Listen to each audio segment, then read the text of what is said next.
Hi Angel family, welcome to this episode of Magical Mondays. Today we're going to be talking about the art and science of crystal healing. So we had a customer come in and very genuinely he asked, how is it that crystals work? And I thought, what a great idea for us to talk about this on Magical Mondays.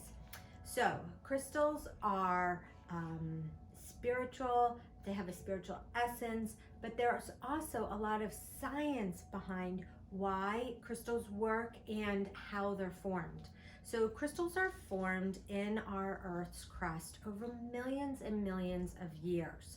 So what happens is the inner core of the Earth is compressed energy, much like the sun's radiant energy. That spins clockwise. Then there's an outer crust, and that spins counterclockwise.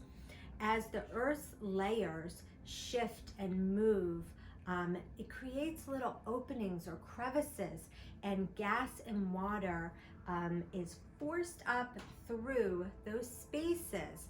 And this water and these gases interact with other elements inside of the Earth's crust. Time, pressure, temperature, the space, all affects how and what kind of crystals grow. Now, interestingly enough, every crystal can fall into one of the 7 crystal systems. Crystals have an organized lattice structure. So they are compressed energy, and how energy around it moves through a crystal affects how we as humans interact with it. Why do crystals work? Because as humans, we have an unstable energy field. We're affected by our emotions, our thoughts, other people around us.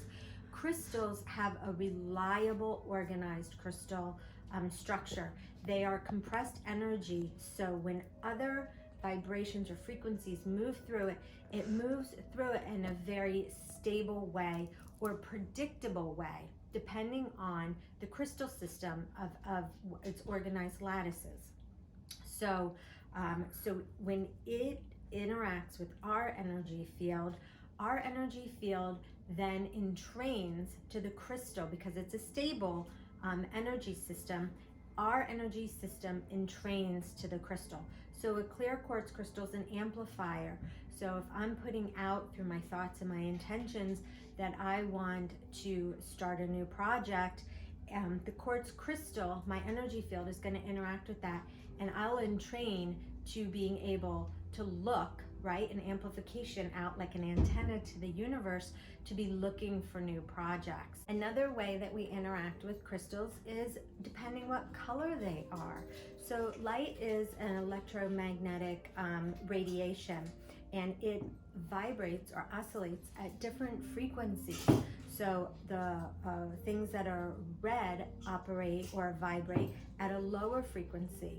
Then moving up the scale to the violet colored ones that are good for our crown chakra oscillate much faster.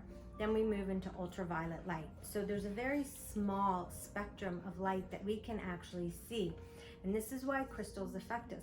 Light that moves through red crystals oscillates or vibrates at a certain frequency that coordinates or speaks to our root chakra and helps to support us there, or offer us some stabilization and support around that area.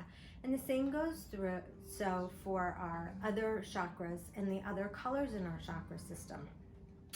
We talk a lot about the art of crystal healing and the science of crystal healing in our crystal healing certification class. There's a manual, it's almost 100 pages that everyone receives, and sign up for that is until October 16th, and the class starts October 22nd. We do some really important and fun prerequisite work before we all join together in person for the class.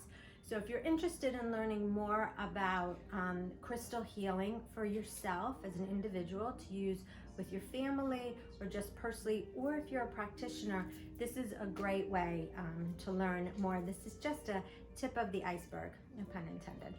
Thank you for watching this episode of Magical Mondays, and we'll see you on Friday for Crystals with Christy.